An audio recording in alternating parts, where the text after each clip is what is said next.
روحانی بھوک مطلب؟ عام طور پر ہم کیا سمجھتے ہیں کہ اگر ہم اداس ہیں، بے چین ہیں، تو زیادہ پیسہ کما لیں گے، شاپنگ کر لیں گے تو سکون مل جائے گا۔ ہاں، یہی ہوتا ہے آج کل۔ لیکن جب روح بھوکی ہونا تو اسے کاغذی نوٹوں سے نہیں بھرا جا سکتا۔ جب مصنف کو یہ آواز آتی ہے کہ نوٹ کھاؤ، تو یہ دراصل ان کے اپنے شعور کی ایک تنبیہ تھی، ایک وارننگ تھی۔ بالکل۔ یہ اس بات کا احساس تھا کہ جن کاغذ کے ٹکڑوں کے پیچھے دنیا دیوانی ہے وہ انسان کی اصل بھوک نہیں مٹا سکتی۔ پیسے سے گھن آنے کا مطلب یہ ہرگز نہیں کہ انسان اسے استعمال کرنا چھوڑ دے، صحیح۔ بلکہ اس کا مطلب یہ ہے کہ دل سے اس کی محبت نکل جائے۔ پیسہ جیب میں رہے، دل میں نہ اترے۔ جب ہوس ختم ہوتی ہے نا تو مادیت سے کراہت ایک فطری ری ایکشن کے طور پر سامنے آتی ہے۔ ماشاءاللہ، واقعی یہ فرق بہت واضح ہے۔ پیسہ ایک اوزار کے طور پر ٹھیک ہے، لیکن غذا کے طور پر نہیں، کیونکہ روح کاغذ ہضم نہیں کر سکتی۔ بے شک۔ تو اگر مادی دولت انسان کی اصل پہچان نہیں ہے تو پھر انسان کا اصل مقام کس چیز سے طے ہوتا ہے؟ اس کا جواب ہمیں اگلی سطروں میں ملتا ہے۔ اچھا۔ مصنف لکھتے ہیں کہ پھر پودوں سے لے کے گھاس پھوس، ہر پودے کا ایک نام ہے۔ آپ ایک سائیکل بناتے ہیں، اس سائیکل کے ہر پرزے کا ایک نام ہے۔ آپ دیکھیں یہ کیسی عجیب صلاحیت ہے۔ انسان ہر چیز کو نام سے جانتا ہے۔ صلاحیت اس کے علم الاسما ہی کے ضمن میں آتا ہوئی۔ سبحان اللہ۔ ہم روزانہ ہزاروں نام پکارتے ہیں نا، سائیکل کی چین، پیڈل، بریک۔ بظاہر یہ بہت معمولی بات لگتی ہے۔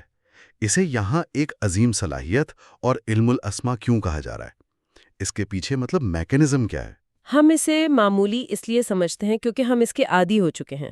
ذرا سوچئے، اگر آپ کے پاس چیزوں کے نام نہ ہوں تو کیا آپ ان کے بارے میں سوچ سکتے ہیں؟ نہیں، بالکل نہیں۔ کیا آپ ان پر کوئی تحقیق کر سکتے ہیں؟ نہیں نا۔ نام دراصل کسی بھی چیز کے کانسیپٹ کو ہمارے ذہن میں قید کرنے کا ایک ٹول ہے۔ صحیح، ایک ریفرنس پوائنٹ بن جاتا ہے۔ ہاں، جب انسان کسی چیز کو نام دیتا ہے تو وہ اس کی حقیقت پر عبور حاصل کر لیتا ہے۔ سائنس، ٹیکنالوجی، یہ سب اسی نام دینے کی صلاحیت پر کھڑے ہیں۔ بالکل ٹھیک۔ تصوف میں اسے علم الاسما کہا جاتا ہے۔ یہ وہ بنیادی علم ہے جو کائنات کی تسخیر کی کنجی ہے۔ اس حوالے سے ایک قرآنی حقیقت پیش کرنا چاہوں گی۔ جی ضرور۔ وَعَلَّمَ آدَمَ الْأَسْمَاءَ كُلَّهَا، اور اللہ نے آدم کو تمام چیزوں کے نام سکھا دیے۔ ماشاءاللہ۔ اس آیت کے مطابق یہ نام دینے کی صلاحیت ہی تھی جس کی بنیاد پر انسان کو فرشتوں پر فضیلت دی گئی۔ جب مصنف سائیکل کی مثال دیتے ہیں نا، تو وہ ہمیں یاد دلا رہے ہیں کہ ہمارے اندر کائنات کا ادراک کرنے کا جو سافٹ ویئر موجود ہے وہ کوئی حادثہ نہیں ہے، صحیح، بلکہ یہ براہ راست اس الہامی علم کا حصہ ہے جو ابتدا میں ہمیں عطا کیا گیا تھا۔ ماشاءاللہ، یہ تو ایک زبردست زاویہ ہے۔ یعنی دنیا کو جاننا اور اسے نام دینا ہماری روحانی میراث کا حصہ ہے، اور جب انسان اس علم کی بدولت چیزوں پر عبور حاصل کرتا ہے تو بظاہر ناممکن کام بھی ممکن ہو جاتے ہیں۔ بے شک۔ لیکن عام طور پر ہمارے ہاں کرامت یا معجزے کا تصور کچھ اور ہی ہے۔ مصنف ایک واقعے کا ذکر کرتے ہیں جہاں حال کے انچارج کو مشکل صورتحال کا سامنا تھا۔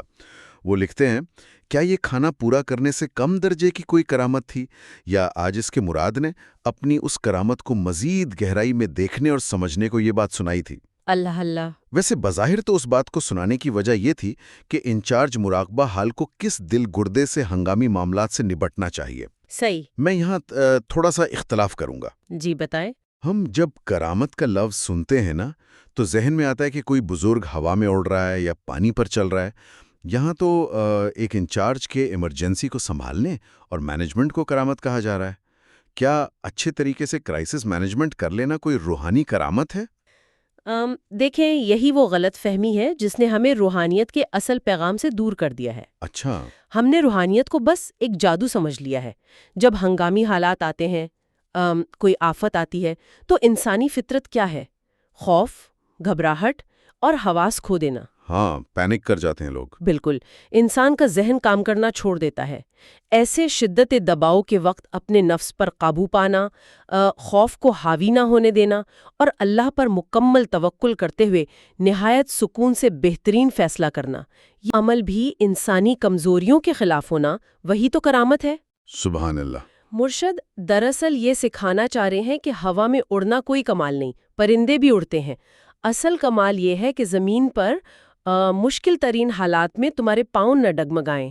کیا بات ہے! وہ جو ہمت ہوتی ہے، جو دل گردہ ہوتا ہے نا، وہ عام انسان کے بس کی بات نہیں، وہ اللہ کی خاص مدد سے آتا ہے۔ اسی کو عملی تصوف کہتے ہیں۔ یہ بہت ہی لاجیکل وضاحت ہے، یعنی حقیقی کرامات انسان کے اندر کا بیلنس برقرار رکھنا ہے، اور یہ بیلنس تبھی برقرار رہتا ہے جب آپ کو دنیاوی نتائج کی فکر نہ ہو۔ بالکل۔ اسی سلسلے کی اگلی کڑی وہ مکالمہ ہے جس میں 35 سالہ خدمت کا ذکر ہے۔ جی۔ مصنف لکھتے ہیں کہ ہوتا ہے تو اس کے بارے میں بتاتے ہیں کہ کتنی فیصد افراد میری بات سنیں گے۔ فرمایا، میں نے ان سے کہا مجھے 35 سال ہو گئے یہ کام کرتے، مجھے تو آج تک اس بات کا خیال ہی نہیں آیا۔ ماشاءاللہ۔ میں تو بس اپنا کام کیے چلا جا رہا ہوں۔ پھر کہاں شاید وہ کاروباری آدمی ہے، اس لیے نفع نقصان کا حساب کرتے رہتے ہیں۔ شاید ٹھیکیدار ہیں جو سپلائی کا کام کرتے ہیں۔ اللہ اللہ، کتنی گہری بات ہے۔ لیکن دیکھیں، آج کل کی دنیا تو چلتی ہی ڈیٹا اور اینالیٹکس پر ہے نا۔ ہاں بالکل۔ ہم ایک تصویر بھی اپلوڈ کرتے ہیں تو دیکھتے ہیں کتنے لائکس آئے ہیں۔ ہاں بالکل۔ ہر کمپنی ROI یعنی ریٹرن آن انویسٹمنٹ دیکھتی ہے۔ ایسے دور میں یہ دعویٰ کرنا کہ مجھے 35 سال ہو گئے ہیں اور مجھے پرواہ نہیں کہ کتنے فیصد لوگوں نے میری بات سنی، کیا یہ سائیکولوجیکلی پاسبل ہے کہ انسان نتیجے کی پرواہ نہ کرے؟ دیکھیے، جدید نفسیات میں انسان کے تھکنے یا برن آؤٹ ہونے کی سب سے بڑی وجہ ہی یہی بتائی جاتی ہے کہ ہم اپنے کام کو نتیجے سے جوڑ دیتے ہیں۔ صحیح۔ اگر نتیجہ ہماری مرضی کا نہیں آتا تو ہم مایوس ہو جاتے ہیں، لیکن ایک روحانی شخص جسے یہاں ٹھیکیدار کے متضاد کھڑا کیا گیا ہے، وہ بالکل مختلف نظام کے تحت کام کرتا ہے۔ وہ نظام کیا ہے؟ ٹھیکیدار تبھی سرمایہ لگاتا ہے جب اسے نفع کی گارنٹی ملے، لیکن صوفی کا تعلق عمل سے ہوتا ہے، نتیجے سے نہیں۔ ماشاءاللہ۔ وہ جانتا ہے کہ اس کا کام صرف حق کی بات پہنچانا اور بیج بونا ہے، زمین کو زرخیز کرنا، بیج میں سے پودا نکالنا، یہ کائنات کے رب کا کام ہے۔ سبحان اللہ۔ جب آپ نتائج کی ذمہ داری سے خود کو آزاد کر لیتے ہیں نا، تو پھر نہ مایوسی ہوتی ہے نہ ڈپریشن۔ یہی وہ آزادی ہے جو کسی انسان کو لگاتار 35 سال تک خدمت کرنے کا حوصلہ دیتی ہے۔ یعنی کام سے جڑنا ہے، اس کے انجام یا انعام سے نہیں۔ اگر انسان اس حد تک دنیاوی نتائج سے بے نیاز ہو جائے تو اس کا زندگی اور موت کو دیکھنے کا زاویہ بھی بدل جاتا ہے۔ بے شک۔ یہی بات ہمیں اس اگلے واقعے میں نظر آتی ہے۔ اچھا۔ لکھتے ہیں، مور کے پر چھتائے 1 ماہ بعد حضور پشاور تشریف لائے۔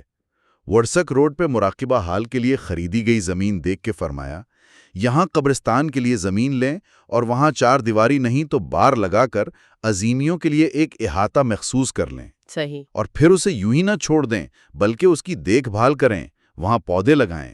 قبرستان میں ایک حسن اور ترتیب ہونی چاہیے۔ اللہ اللہ۔ ہاں، ہم سب تو قبرستان سے ڈرتے ہیں نا۔